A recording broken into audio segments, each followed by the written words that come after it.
Cuando elevamos la vista al cielo, vemos cómo el sol sale todos los días por el este, describe un amplio arco, más amplio en verano que en invierno. Durante la primera mitad del día va ascendiendo en su carrera hasta que llega a su punto más alto, a culminar en el sur, a lo que sería el mediodía del lugar, y después, durante la otra segunda mitad del día, va cayendo, perdiendo altura, declinando, hasta que se pone por el oeste. Cuando el sol desaparece, cuando el sol declina, por el este, empiezan a surgir las primeras estrellas. Igual que el sol, describen un arco amplio en el cielo. Aquí vemos los asterismos, las agrupaciones de estrellas, como siguen el mismo camino que el sol. Describen un arco en el cielo, llegan a su punto culminante en el sur y poco a poco declinan hasta que se ponen por el oeste.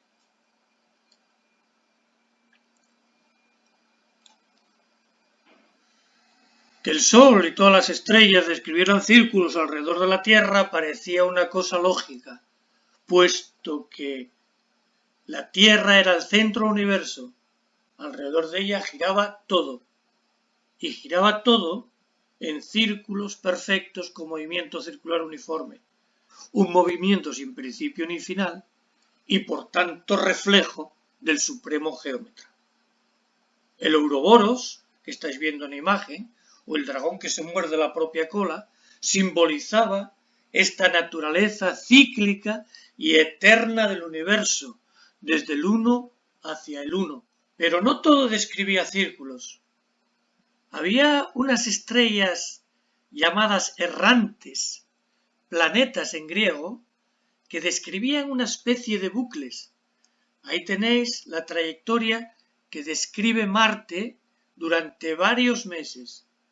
Al principio parece que va a seguir un patrón yendo de oeste a este, pero de repente tiene un movimiento retrógrado hacia atrás para al cabo de un tiempo pararse y volver otra vez a describir la trayectoria de oeste a este. Esta especie de bucles se explicaron mediante una combinación de epiciclos y deferentes. Los epiciclos son estos círculos, estas circunferencias más pequeñas que describe el planeta.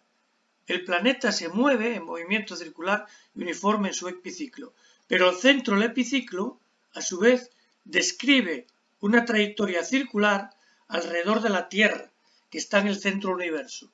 Todo hace eso. Los planetas tienen esa combinación de epiciclos y deferentes, y el Sol se mueve en su deferente, de ahí que veamos cómo el Sol describe círculos y los planetas esa especie de bucles. Este fue el modelo geocéntrico de universo de Claudio Ptolomeo, que mejoró el modelo propuesto por Eudoxo y Aristóteles, y modelo que estuvo vigente hasta prácticamente el siglo XVI. Todo esto daba lugar a la existencia de dos mundos, de dos universos muy distintos. Uno era el universo, que aquí está señalado en azul, de la esfera lunar hacia la Tierra. Ese universo, o el mundo sublunar, era un universo formado por los cuatro elementos: tierra, fuego, aire y agua. Era un universo imperfecto, corruptible y cambiante, y además accesible al entendimiento humano. De la esfera lunar hacia arriba, el mundo supralunar, donde estaban todos los demás planetas y el Sol, además de las estrellas, no estaba formado por los cuatro elementos tierra, fuego, aire y agua, sino por un quinto elemento llamado quinta esencia, eterno e inmutable como el propio Supremo Hacedor. Este universo era inaccesible al entendimiento humano. Y es que esto parecía que era así, porque en la Biblia y en el libro de Josué, capítulo 10, versículos 12 al 15, que describe la batalla de Josué contra los amorreos, como estaban a punto de vencerlos, pero se echaba la noche encima, Josué invoca al Dios de Israel y le pide que se detenga el sol. Y dijo en presencia de ellos: Sol, no te muevas de encima de Gabaón, ni tu luna de encima del valle de Agalón. Y paráronse el sol y la luna hasta que el pueblo del Señor se hubo vengado de sus enemigos. Paróse pues el sol en medio del cielo y detuvo su carrera sin ponerse por espacio de un día. Por lo tanto, en la Biblia se decía que el sol y la luna se habían parado. Por lo tanto, el sol se movía alrededor de la tierra. El sol se movía y la tierra estaba fija. Esto era considerado palabra de Dios. Por lo tanto, todo lo que se oponía a esta concepción geocéntrica podía ser considerado herejía. Nicolás Copérnico fue un clérigo polaco que desarrolló parte de su labor en la Catedral de Frombork. Ahí, y en 2005, se encontró su tumba, y tomando como referencia su cráneo, la policía científica hizo una reconstrucción informática de su aspecto. Este es el resultado. Estamos, por tanto, viendo el aspecto que tenía en su juventud y con 70 años, edad a la que murió. En su obra De Revolutionibus Orbium Coelestium propone una teoría distinta para explicar el movimiento de los planetas. El Sol estaría en el centro del sistema solar, quieto, y los planetas, incluida la Tierra, orbitarían alrededor suyo siguiendo órbitas circulares. La teoría copernicana podía justificar los bucles que se veía describir los planetas en el cielo, y además lo podía hacer de una manera mucho más sencilla que la teoría basada en los epiciclos y diferentes. Si Marte es un planeta exterior a la Tierra, que describe su órbita circular alrededor del Sol, lo mismo que nuestro planeta, ocurre que mientras Marte va muy por delante de la Tierra, describe el arco de oeste a este. Pero cuando la Tierra se va aproximando a Marte, y si proyectamos sobre el fondo fijo de estrellas la posición de Marte, vemos como este describe el bucle característico de los planetas. Esta es una edición en castellano de De Revolutionibus, sobre las revoluciones de los orbes celestes, Nicolás Copérnico. Con este libro, Nicolás Copérnico cambió el mundo. En él se proponía el modelo heliocéntrico. El Sol estaba en el centro y todos los demás planetas, incluido la Tierra, se movían a su alrededor. La Tierra pasaba de ser el centro del universo a ser solamente uno de los planetas que circulaban alrededor del Sol.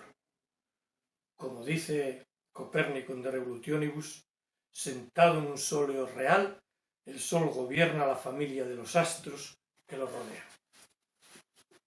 ¿Podía esto considerarse herético? Evidentemente sí. Por eso, para publicar el libro, uno de sus discípulos, Osiander, escribió un prólogo.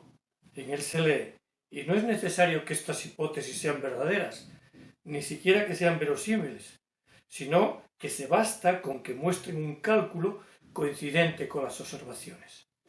Es decir, curándose en salud, se decía que lo que se decía en este libro, que el Sol estaba quieto, en realidad no es que fuera verdad, era simplemente una hipótesis, un método de cálculo. Y si esto fuera así, ¿qué es lo que mantenía el movimiento circular de los planetas alrededor del Sol? ¿Qué los impulsaba? Según la cosmología medieval, habría unas esferas, cada planeta tendría su esfera, el planeta estaría incrustado en la esfera, las esferas se movían y arrastraban a los planetas. Como curiosidad, cada esfera emitía una melodía y por lo tanto el cosmos estaba lleno de la música de las esferas. Incluso Kepler, en sus escritos, propone las partituras para cada una de las esferas. En 1665 se declaró una epidemia de peste en Londres. Las autoridades, para evitar contagios, cerraron mercados y universidades. ¿Os suena, verdad?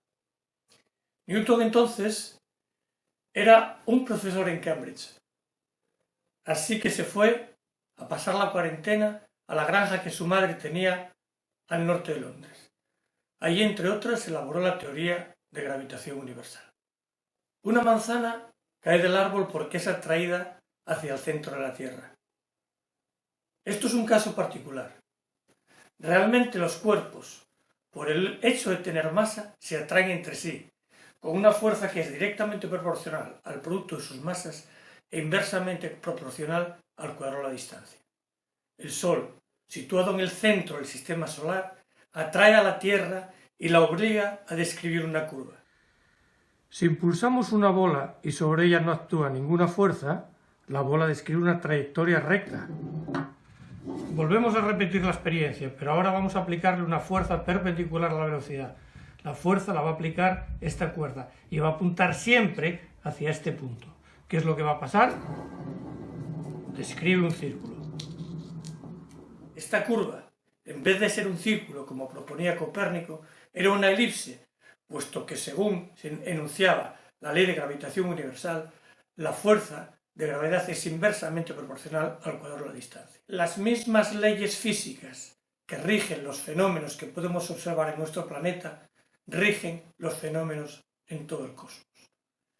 Para terminar, voy a leeros una frase de Stephen Hawking, que también habla de estrellas.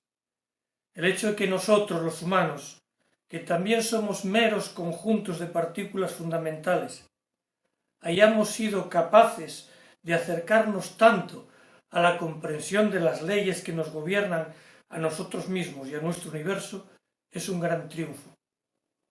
Quiero compartir mi emoción y mi entusiasmo por esta búsqueda. Así que acuérdense de mirar hacia las estrellas y no miren demasiado hacia sus pies. Intenten encontrarle un sentido a lo que ven y pregúntense por aquello que hace que exista el universo. Sean curiosos y por muy difícil que pueda parecerles la vida, siempre hay algo que puedan hacer y en lo que puedan tener éxito. Lo importante es que no se rindan. Muchas gracias.